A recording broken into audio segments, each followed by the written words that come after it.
네, 반갑습니다. 나 혼자 큐티한다. 오늘도 여러분과 함께 말씀 보려고 합니다. 오늘은 6월 30일 화요일이고요. 6월의 마지막 날이네요. 그쵸? 벌써 여러분 6월이 다 갔습니다. 2020년의 절반이 갔어요.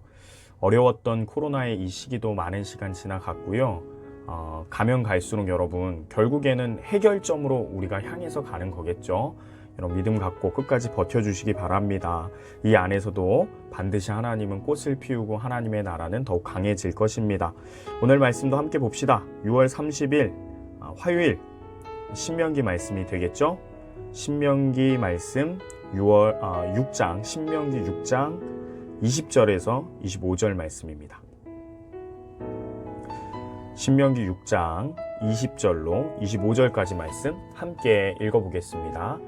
후일에 내 아들이 내게 묻기를 우리 하나님 여호와께서 명령하신 증거와 규례와 법도가 무슨 뜻이냐 하거든 너는 내 아들에게 이르기를 우리가 옛적에 애굽에서 바로의 종이 되었더니 여호와께서 권능의 손으로 우리를 애굽에서 인도하여 내셨나니 곧 여호와께서 우리의 목전에서 크고 두려운 이적과 기사를 애굽과 바로와 그의 온 집에 베푸시고 우리 조상들에게 맹세하신 땅을 우리에게 주어 들어가게 하시려고 우리를 거기서 인도하여 내시고 여호와께서 우리에게 이 모든 규례를 지키라 명령하셨으니 이는 우리가 우리 하나님 여호와를 경외하여 항상 복을 누리게 하기 위함심이며 또 여호와께서 우리를 오늘과 같이 살게 하려 하심이라.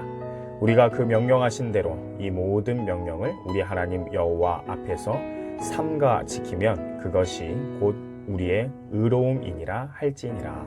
아멘. 네, 신명기 6장 20절, 25절까지의 말씀 함께 보겠습니다. 오늘 6월 30일, 6월 마지막 말씀이 되는데요. 내일부터는 이제 7월 새롭게 또 7월이 시작됩니다. 제가 이거를 이제 비공식적으로 유튜브에 올린 지도 벌써 한 달이 넘은 것 같아요. 한 달이 채워졌거나 이제 조금 넘은 것 같은데 여러분 처음 시작할 때부터 지금까지 한 번도 빠짐없이 들었던 지체나 성도가 있는지 모르겠어요. 여러분 있다면 저에게 카톡 한번 넣어주시기 바랍니다. 제가 서프라이즈 선물을 하도록 하겠습니다. 양심상 한 번도 안 빠지신 분 그런 분들 꼭 연락주세요. 작은 거지만 저도 기쁘고 여러분도 기쁘고 또 힘이 나는 시간이 되지 않을까 싶습니다. 오늘 함께 말씀 볼 건데요. 말씀 그렇게 어렵지 않습니다. 한번 보겠습니다. 6월이 아니죠. 신명기 6장 6월이 아니죠. 6장 20절 후일에 내 아들이 내게 묻기를 우리 하나님 여호와께서 명령하신 증거와 규례와 법도가 무슨 뜻이냐 하거는 돼 있죠. 증거는 십계명 이런 것들을 얘기하겠죠. 장막, 성막 이런 것들을 보여주고 있고요. 규례는 모세가 이후에 설명한 율법이라고 우리가 말하는 규례와 법도 그것들을 말합니다. 이처럼 십계명과 규례와 법도, 율법 등 계명 등 이 모든 것들을 훗날에 내 아들들이 물어보게 된다면 이것이 무엇입니까? 라고 물어본다면 너희는 이렇게 대답하라 하면서 21절 알려줍니다. 너는 내 아들에게 이르기를 우리가 옛적에 애굽에서 바로의 종이 되었더니 여호와께서 권능의 손으로 우리를 애굽에서 인도하여 내셨나니 이렇게 시작하고 있어요. 첫 번째로 하나님께서 무엇을 이야기하라고 합니까? 이것이 주어진 어떤 상황이나 그때의 분위기나 어떤 의도, 뜻, 목적 이것이 아니라 우리 하나님 여호와께서 우리가 종이었었는데 우리가 죄인이었었는데 우리를 구원해 주셨단다. 그 이야기부터 시작하라고 이야기하고 있습니다. 맞습니다, 여러분. 하나님의 모든 것의 시작은요, 하나님의 구원이 시작이 됩니다. 하나님의 구원을 먼저 이야기해야 그 뒤의 것들이 이야기를 할 수가 있습니다. 이는 여러분 하나님께서 무슨 명령을 주시든 어떤 이야기를 해주시든 항상 하나님은 어떤 조건을 먼저 던지시고 그 조건을 너희가 지키면 내가 해줄게가 아니라 그런 거와 상관없이 불가항력적으로 하나님이 먼저 은혜를 주시는 분이기 때문입니다. 하나님이 구원을 먼저 주셨죠. 이스라엘 백성들을 먼저 은혜로 그들을 살피시고 구원해 주셨죠. 그 다음에 하나님이 말씀을 주셨죠. 따라서 여러분 말씀이 먼저 있고 구원이 아니라 구원이 먼저 있고 하나님의 말씀을 지키는 명령들이 있었다라는 것. 여러분 그것이 참으로 생각해보면 큰 은혜 아닙니까? 그러니 조건 없이 이스라엘 백성들을 구원해 줬다라는 것을 너희가 꼭 이야기해야 된다. 구원의 하나님이시다. 우리의 생명의 주인이 되신다라는 것을 이야기하라고 첫 서두에 설명하고 있습니다. 그리고 22절 곧 여호와께서 우리 목전에서 크고 두려운 이적과 기사를 애굽과 바로와 그의 온 집에 베푸시고 우리 조상들에게 맹세하신 땅을 우리에게 주어 들어가게 하시려고 우리를 거기서 인도하여 내시고 하면서 앞부분에 대한 내용들 나옵니다. 여러분 그림이 그려지시죠? 이제는 하도 많이 봐서 24절 여호와께서 우리에게 이 모든 규례를 지키라 명령하셨으니 이는 이유가 나옵니다. 왜 명령하셨는지에 대해서 이유에 대해서 다시 한번 이야기를 하고 그 이유를 너희 자손들에게 꼭 전달해야 된다라고 설명하고 있습니다. 그 이유가 뭡니까? 명령을 주신 이유가 뭡니까? 규례를 주신 이유가 뭡니까? 이는 우리가 우리 하나님 여호와를 경외하여 항상 복을 누리게 하기 위하심이며 또 여호와께서 우리를 오늘과 같이 살게 하려 하심이라 라고 되어 있습니다.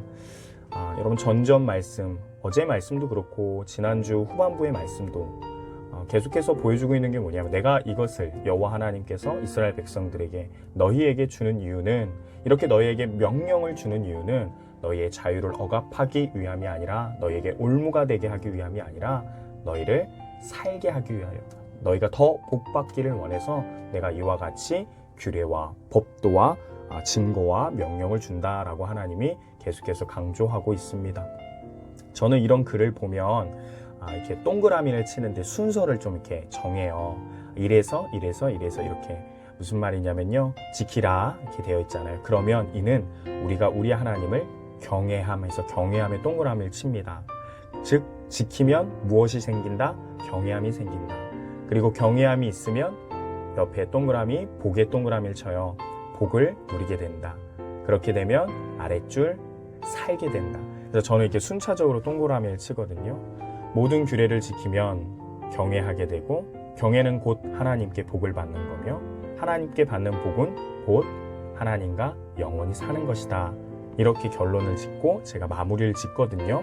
여러분들도 한번 그렇게 해보세요. 여러분 봅시다. 여호와의 말씀을 지킬 때 무엇이 생겨납니까? 그 마음 가운데 경외함이 생겨납니다. 이 경외함은 여러분 무서운 것이 아니라 오히려 하나님 앞에 나아가게 되고 더 복을 누리게 되고 하나님 앞에서 영원히 살게 되는 것입니다. 그러니 여호와의 입에서 나오는 말씀을 당연히 듣고 즐거워하고 묵상하며 지켜야 되는 것이 맞지 않습니까? 계산을 해봐도요 이게 맞잖아요. 그렇죠? 하나님은 인격적이신 분이기 때문에 우리에게 우리가 손해보는 것을 알면서도 일부러 하나님 절대 그렇게 하지 않으세요. 하나님이 우리에게 좋은 것 주시기 위해서 명령하신다라는 거예요. 25절 우리가 그 명령하신 대로 이 모든 명령을 우리 하나님 여호와 앞에서 삼가 지키면 그것이 곧 우리의 의로움이니라 할지니라. 의로움 하면 여러분 옳다라고 해석하시면 되고요. 죄가 없다라고 해석하시면 돼요. 곧 우리가 죄 없는 것, 우리가 하나님 앞에서 옳게 인정받는 것, 의로운 사람, 의인이 되는 것 무엇이냐? 이 모든 명령을 지키는 것이다 라고 되어 있어요. 그런데 그냥 지키는 게 아니고요. 어디 앞에서? 이 부분이 중요해요. 그냥 지키는 게 아니라 여호와 앞에서.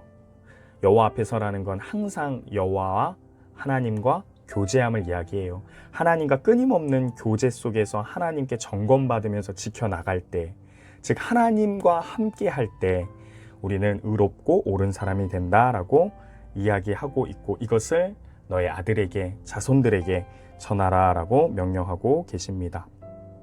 여러분 오늘 말씀을 보면서 저는 어떤 생각이 들었냐면 마치 간증하는 것이 좀 떠올랐어요. 제가 간증하는 것이. 제가 간증할 때 여러분 뭘 먼저 이야기하겠습니까? 제가 이 시간 여기까지 오게 된 이유에 대해서 이야기하겠습니다 하면서 간증을 시작할 때 무엇을 먼저 이야기하겠습니까? 하나님이 나를 사랑하셔서 아들 예수님을 보내주셨고 그 예수님을 믿게 된 것, 그것 구원의 사실을 먼저 이야기하면서 시작하지 않겠습니까? 그러면서 그것을 더 좀 재미있게 아니면 또 좀 실감나게 설명하기 위해서 그동안의 과정들, 과거와 현재를 좀 섞어가면서 이야기하겠죠. 내가 어땠는데 이러한 기적들과 이러한 상황들을 경험했습니다 하면서 이야기하겠죠. 여러분 자손에게 훗날 결국에는 우리가 얘기해야 되잖아요. 우리도 그러면서 다시금 한번 저도 이 말씀을 보면서 훗날에 내 자손에게 해줄 간증을 한번 떠올리게 됐습니다. 여러분들의 구원 이야기를 다시 한번 입으로 한번 읊조려 보세요. 어떻게 예수 그리스도를 믿게 되었고 어떻게 먼저 하나님이 나에게 은혜를 주셨는지, 하나님이 먼저 은혜 주신 것, 하나님이 먼저 오셔서 구원해 주신 사실을요, 여러분 명확히 다시 한번 가슴에 새기고 입술로 선포하면요, 더 마음 가운데 하나님을 경외하는 마음, 하나님과 함께하고 싶은 마음이 커집니다. 여러분 그러한 경건의 유익을 한번 누려보시기 바랍니다. 여러분 요즘 날씨가 꽤 우중충하죠. 구름도 많이 끼고 저 밑에 지방에는 계속 비가 내리기도 해요. 여러분 요즘 근데 이제 민수기 말씀보다 신명기 말씀보다 이렇게 보다 보니까 왠지 비와 구름이 다르게 보이지 않습니까? 저는 그렇거든요. 비와 구름이 그냥 우중충한 날씨를 만들었다 이렇게 보이지 않고 하나님의 임재, 하나님의 역사하심 이렇게 보여요.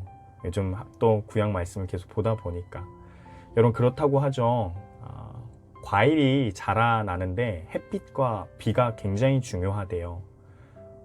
과일에게 이제 햇빛이 많이 쬐지면요, 쬐어지면 예, 과일이 많이 달아진대요, 햇빛 때문에. 그런데 반대로 비가 내리면요, 과일이 커진대요, 비를 먹고.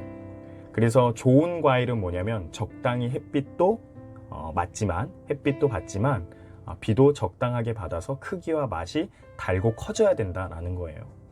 여러분 요즘 비 내리는 것 같고 계속 내 삶 가운데 우중충한 것 같잖아요.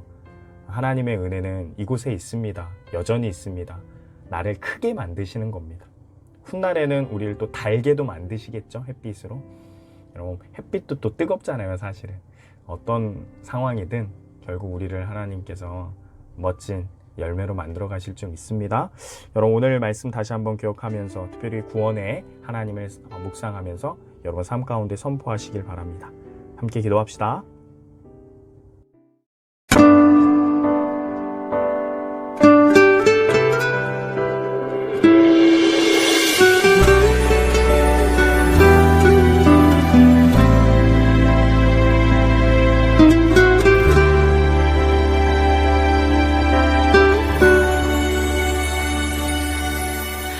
예수 나의 좋은 치료자,